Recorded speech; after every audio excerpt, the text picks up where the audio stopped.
Steve, you're next. Now, bridging over to cancer. All right, well, thank you. It's always a privilege to work with the National Academy, and to preface my presentation on cancer in the subtopic of complex disease, I sat with great envy yesterday as we watched these single gene mutations and just wishing, boy, I wish my research life was so simple in a sense. But yet, I was awestruck by the remarkable downstream complexity of those single gene defects. Now, in cancer, we're dealing with thousands of different diseases now. And the complexity of the genomics in cancer is thousands of fold greater. So it is indeed a complex disease. And I'm going to give you kind of a 50,000 foot overview of where we may be in that field relative to the goals of this meeting. And no major financial conflicts of interest. Examples of a complex disease. We're talking about cancer today. And I thought it would be useful for many of you to see what are the current standards of public health guidelines of diet, nutrition, physical activity in cancer. And we owe much of this to the World Cancer Research Fund and the American Institute for Cancer Research. And to a degree, you might say that their work is trying to define DRIs for various types of cancer.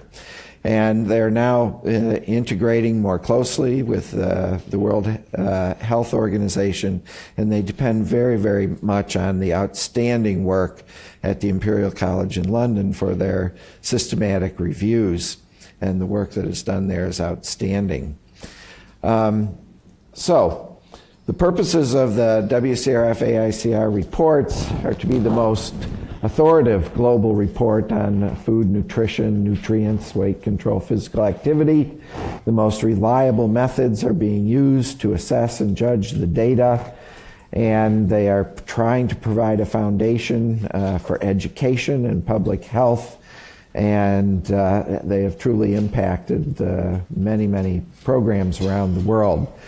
The first major report came out in 1997. This was followed in 2007, and the new one is coming, will be announced May 24th, 2018.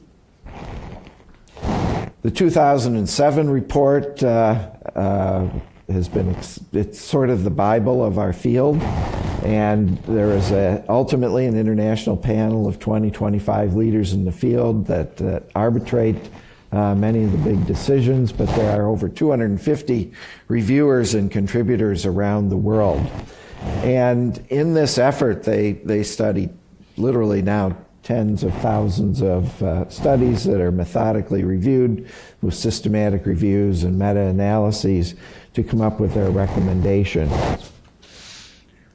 Now, you might look at these recommendations, well, that's just what Grandma told me when I was growing up. And in many ways, you'll look at this and say, well, all of these make sense, but what we have to realize is that in most parts of the world, the compliance with these recommendations, whether you look at countries as a whole, public health policy, or populations and individuals, most people are not complying very well with these.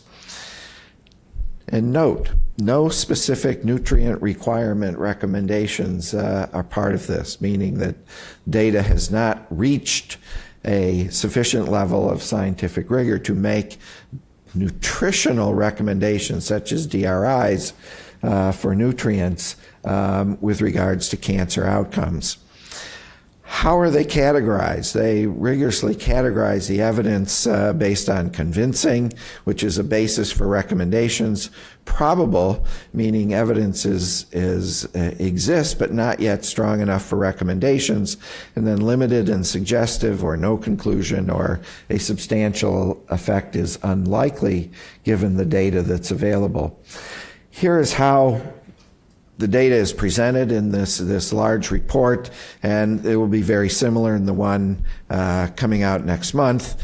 And this looks at one diet dietary nutritional factor, body fatness, and the risk of cancer. And you can see the very large number of cancers that are associated with various measures of body fatness, whether that be abdominal fatness, adult weight gain, etc. And this, I can tell you, this table will be even more impressive next month with the growing evidence showing that the energy balance issue is related to cancer at many, many more sites. Alcohol is one that's frequently one of great discussion and controversy when you look at overall public health because of potential benefits for, in some diseases. But for cancer, alcoholic drinks are associated convincingly with a number of different malignancies. The most concerning one for many is the pre- and postmenopausal breast cancer. Let me give you an example of endometrial cancer and just how some of the data looks when you sit down and review the data as part of their systematic reviews. And on the right, you see a forest plot looking at BMI and endometrial cancer risk up through 2007, all the cohort and case control studies. And if you're used to looking at this, you're aware of the line down the center with a relative risk of 1, and look at the average and range of the relative risk for body weight or BMI and endometrial cancer. The studies are uniformly strong and very, very consistent. The Imperial College presents this data to the reviewers in many different ways and forms. The top two look at a nonlinear dose response figure for BMI and endometrial cancer, or a scatter plot from the various studies. The bottom two look at BMI at age 18 to 25 on subsequent risk of endometrial cancer decades later. Looking in the upper left, you see as BMI increases, a relative risk on a log scale. This is an astounding effect of body weight on endometrial cancer risk. Indeed, the AICR estimates that 59% of U.S. endometrial cancer, or about 3 in 5, could be prevented by being a healthy weight and physically active. 30,000 cases per year. That's truly amazing. They realized after 2007, rather than convening a committee to review all the cancers all at once was an impossible task, and they've chosen over the last 10 years to do what's called a continuous update program to keep the committee active and continually reviewing the data for different cancers, which is expanding enormously, and reviewing 3 or 4 a year. All of these will be compiled into the new 2018 report. But one of the more important things that they aspire to do is impact public health and outcomes globally. They do this through a program called Nourishing.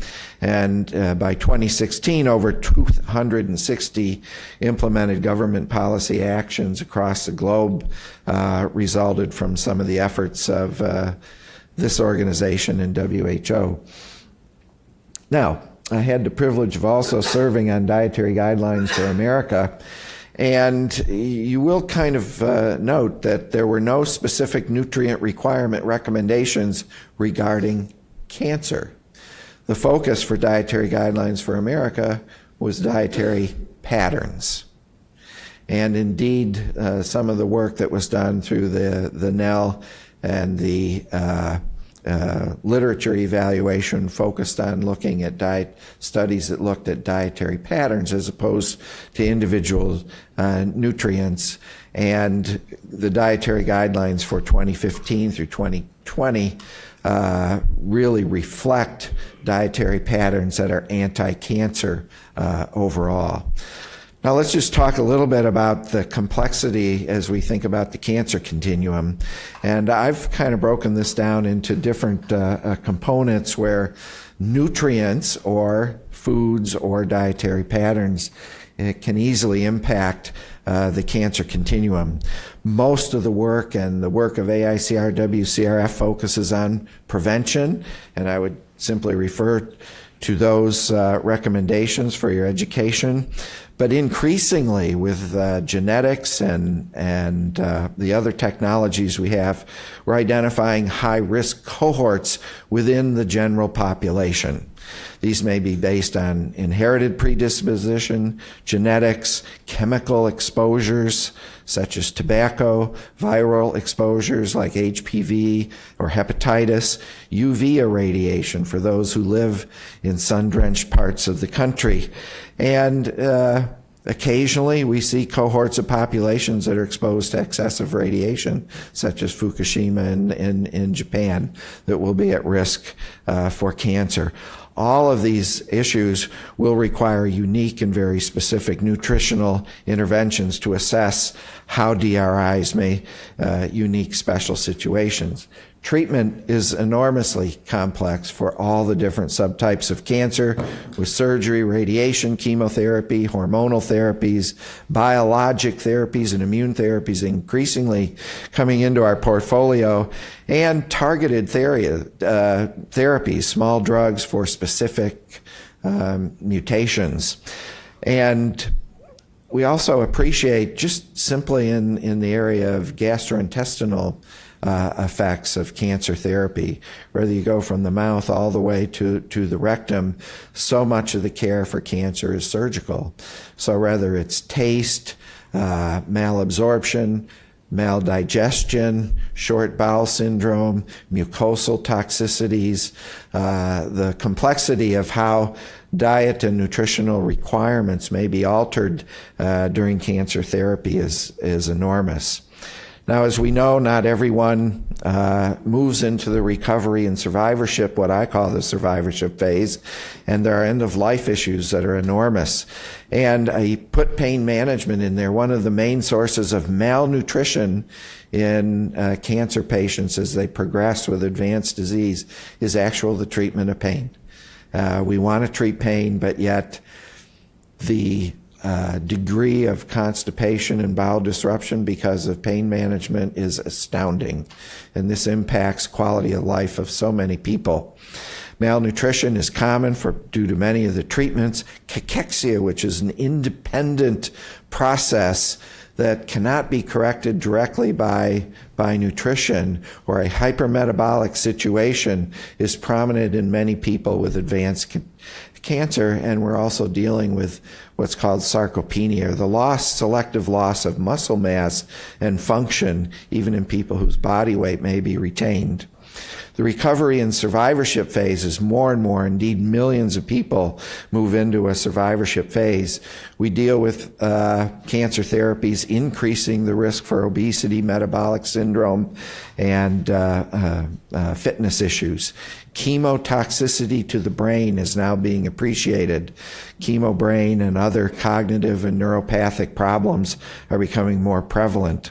Hearing, taste, neuropathies, GI dysfunction, cardiopulmonary disease, chemotherapy affecting long-term heart function, reproductive, renal issues are all prevalent based on different cancer therapies, and nutritional interventions clearly may play a role in many of these processes.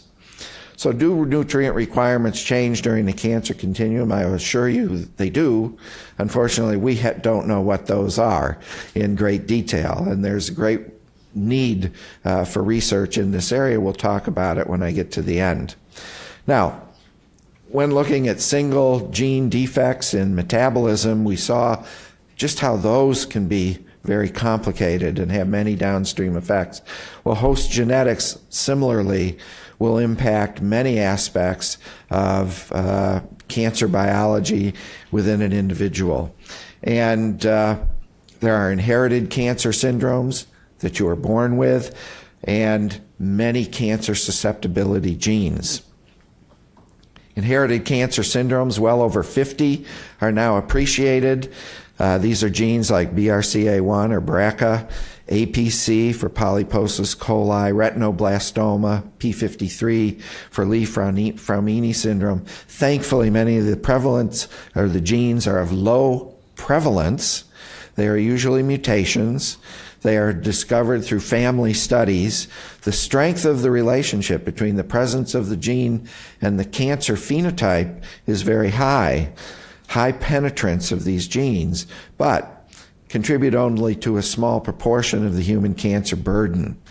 The gene environment or gene diet interactions are secondary and variable, and the environmental exposures, including diet, for many of these we need to study and appreciate. Host susceptibility genes, in contrast, like polymorphisms and variations in cytochrome P450s, have high prevalence. They are polymorphisms that are found much like sickle cell. When you have two copies cause a disease, a single copy may have a benefit.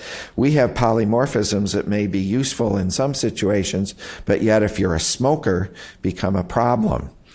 These are common. The absolute risk for any one of these genes is low, but the attributed risk can be much higher. Let me just give one example, since I had the pleasure of knowing these two gentlemen, Fred Lee and Dr. Fraumini at NIH. This is a disease related to a specific mutation found through family studies leading to sarcoma, breast, leukemia, lung, brain, adrenal cancer. So cancers in many organs over a lifespan. In the early 1990s, I happened to be working with Fred Lee during the period when P53 was discovered as the gene related to Lee-Fraumini syndrome, and the guardian of the genome is how we refer to this gene right now. It is the most common acquired mutation in cancer as well. What have we learned from murine models in very simple studies? If you damage this gene in the mouse, you increase the risk of cancer, okay? Does nutritional status alter the biology of inherited cancer syndromes in mice? Thousands of examples.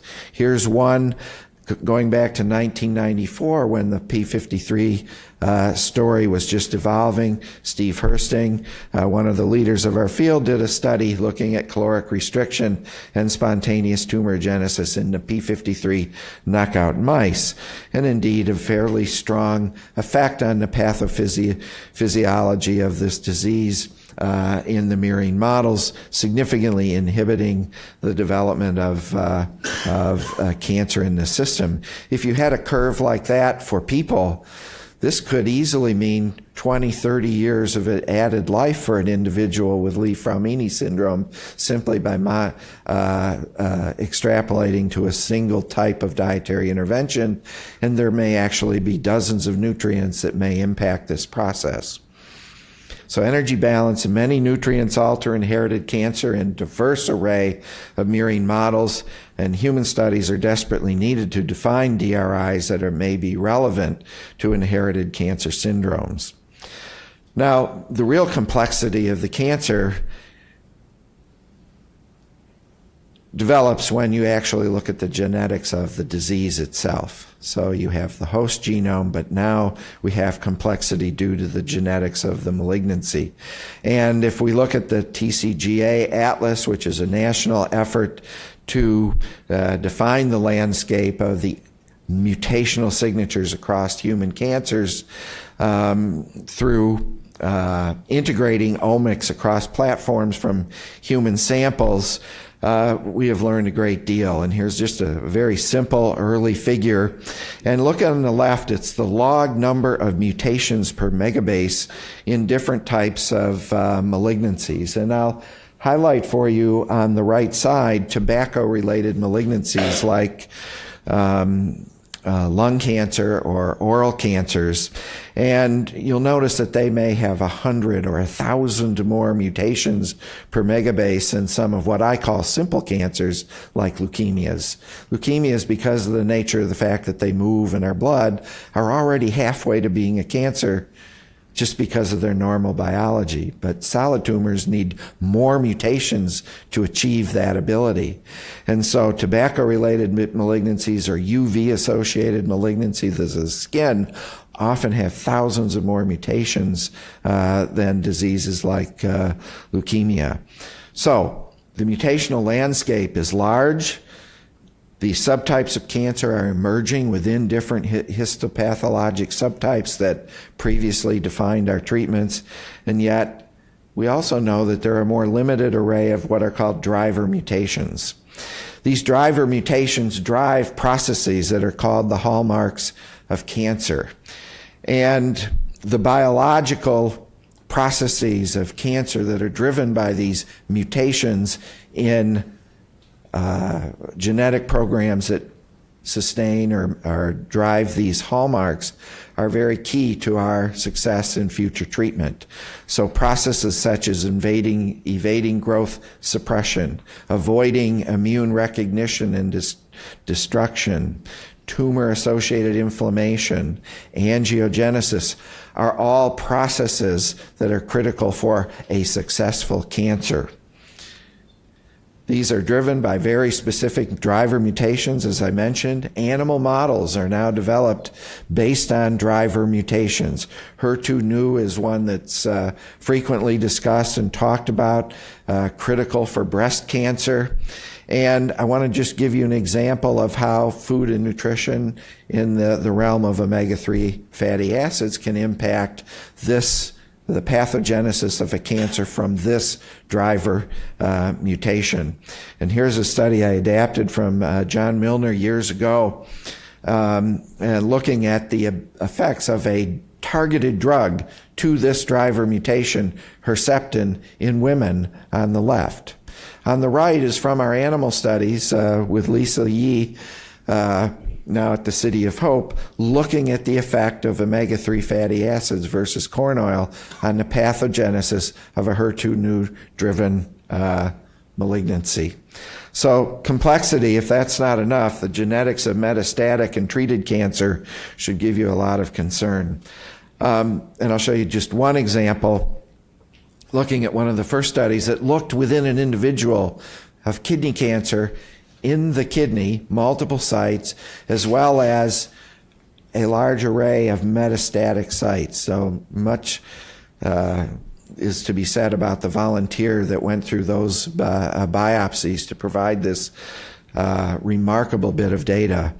But in the same way that Darwin looked at the evolution of organisms in the environment, we now appreciate that the cancer evolves with more and different mutations as it goes through the therapeutic and metastatic process. And although driver mutations may be there early on up through the diagnosis, treatment may eliminate certain clones and allow others to grow and progress. So you can define a family tree within a single individual looking at different metastatic sites that have very different mutational patterns. And this makes it very difficult to achieve cures in such types of malignancies. So cancer is a very complex disease, and I want to kind of end with a few thoughts on the special nutritional requirements. So in cancer, DRIs for cancer prevention using the public health approach should and will continue.